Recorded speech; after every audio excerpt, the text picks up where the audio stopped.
আজ সোমবার দেশের সর্বোচ্চ আদালত সুপ্রিম কোর্টে বিচারপতি সঞ্জীব খান্না এবং বিচারপতি সঞ্জয় কুমারের বেঞ্চ রাজ্যের স্কুল সার্ভিস কমিশনের 26,000 চাকরি বাতিলের মামলা শুনবে। এরই মধ্যে একাধিক প্রশ্ন উঠছে, যোগ্য ও অযোগ্য প্রার্থীদের আদৌ কি আলাদা করতে পারবে এসএসসি, নাকি পুরো প্যানেলই বাতিল করতে হবে? 25,753 জন চাকরি প্রাপকের ভবিষ্যৎ কি? আজ সোমবার শুনানি সুপ্রিম কোর্টের বিচারপতি সঞ্জীব খান্না ও বিচারপতি সঞ্জয় কুমারের বেঞ্চে।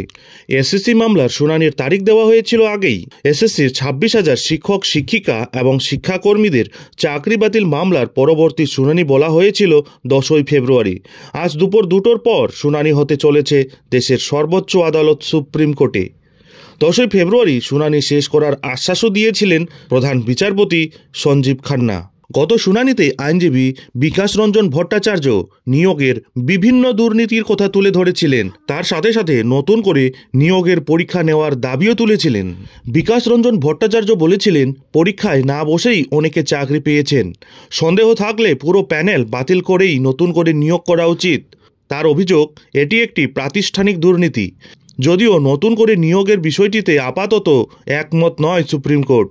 বিকাশ রঞ্জন ভট্টাচার্যের বক্তব্য শুনে প্রধান বিচারপতি বলেছিলেন, নতুনভাবে নিয়োগ করতে গেলে অনেক জটিলতা তৈরি হবে, তাই এই বিষয়টি নিয়ে এদিন স্বাভাবিকভাবেই কোনো নির্দেশ দেননি তিনি।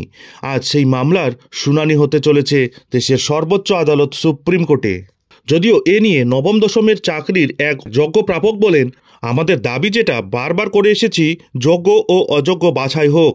আমরা বারবার বলছি, সিবিআই তদন্তে যে রিপোর্ট সেটার সত্যতা নিয়ে বা গ্রহণযোগ্যতা নিয়ে যদি কোনো প্রশ্ন হয়, আরও বেটার কোনো ইনভেস্টিগেশন করা হোক। কিন্তু এই পুরো প্যানেল বাতিল যে দাবিটা করা হচ্ছে, এই ভয়ঙ্কর রকমের রাজনীতিটা, রাজনৈতিক ষড়যন্ত্রটা বন্ধ হোক।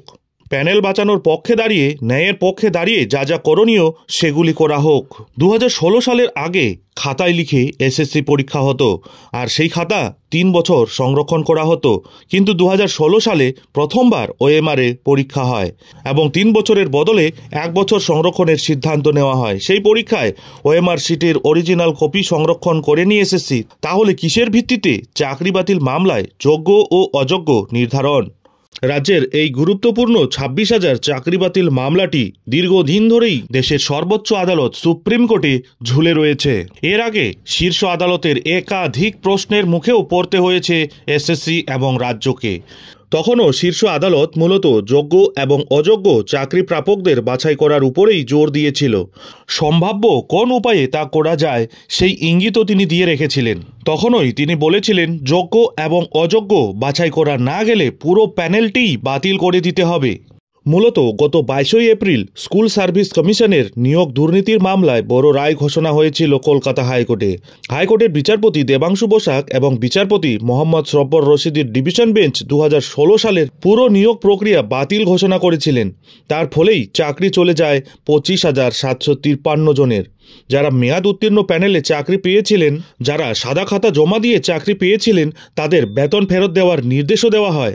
4 সপ্তাহের মধ্যে 12% হারে সুদসহ বেতন ফেরত দিতে কড়া নির্দেশ দেওয়া হয় ওই চাকরি প্রাপকদের।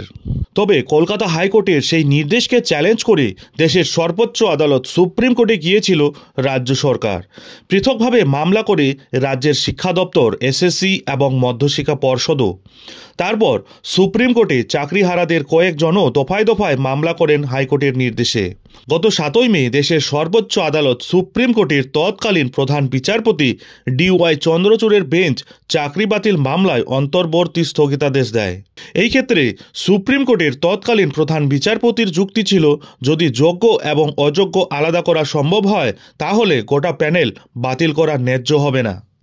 তখন থেকেই দেশের সর্বোচ্চ আদালতে রাজ্যের এই গুরুত্বপূর্ণ 26,000 চাকরি বাতিল মামলাটির শুনানি চলে আসছে। তবে একাধিকবার এই মামলাটি সর্বোচ্চ আদালতে পিছিয়েও গিয়েছে। এর আগে প্রধান বিচারপতি সঞ্জীব খান্না এসএসসির 2016 সালের পুরো প্যানেলটাকে নিয়েই সন্দেহ প্রকাশ করেছিলেন। সেদিন প্রধান বিচারপতির তাৎপর্যপূর্ণভাবে পর্যবেক্ষণ করেছিলেন, ডাল মে কুছ কালা হ্যায় ইয়া সব কুছ কালা হ্যায়। এদিকে ফাঁকা ওএমআর সিট নিয়েও সন্দেহ প্রকাশ করেন প্রধান বিচারপতি। এদিকে সেই শুনানিতে মধ্যশিক্ষা পর্ষদের আইনজীবী জানিয়েছিলেন এখন তারা চাকরির থেকেও বেশি চিন্তিত বাংলার শিক্ষা ব্যবস্থাকে নিয়ে। কারণ এত মানুষের চাকরি একসঙ্গে চলে গেলে শিক্ষা পরিকাঠামো ভেঙে পড়তে পারে। উল্লেখ্য, দুর্নীতির অভিযোগে 2016 সালের এসএসসির গোটা প্যানেলটি বাতিল করে দিয়েছিল কলকাতা হাইকোর্ট। কলকাতা হাইকোর্টে এসএসসি জানিয়েছিল 2016 সালের নিয়োগ প্রক্রিয়ায় কারা যোগ্য আর কারা অযোগ্য তা 100% নিশ্চিতভাবে তাদের পক্ষে বলা সম্ভব নয়। এরপর কলকাতা হাইকোর্ট পুরো প্যানেল খারিজ করতেই সুপ্রিম কোর্টে বদলে যায় এসএসসির সুর। সেখানে তারা জানায় তাদের হাতে যোগ্য ও অযোগ্যদের বাছাই করার মতো সুনির্দিষ্ট নথি রয়েছে, তবে সব কিছু নিয়েই রয়েছে ধোঁয়াশা। সব মিলিয়ে এই মামলায় একাধিক প্রশ্ন উঠে গিয়েছে। এখন দেখার বিষয় হলো আজ এই মামলাটি কোন দিকে গোড়ায়, নজর থাকবে সেদিকে। যাই হোক, এখন এখানেই শেষ করছি। এই ধরনের পরবর্তী গুরুত্বপূর্ণ লেটেস্ট আপডেটগুলি ঠিক সময় মতো পেতে অবশ্যই চ্যানেলে চোখ রাখুন।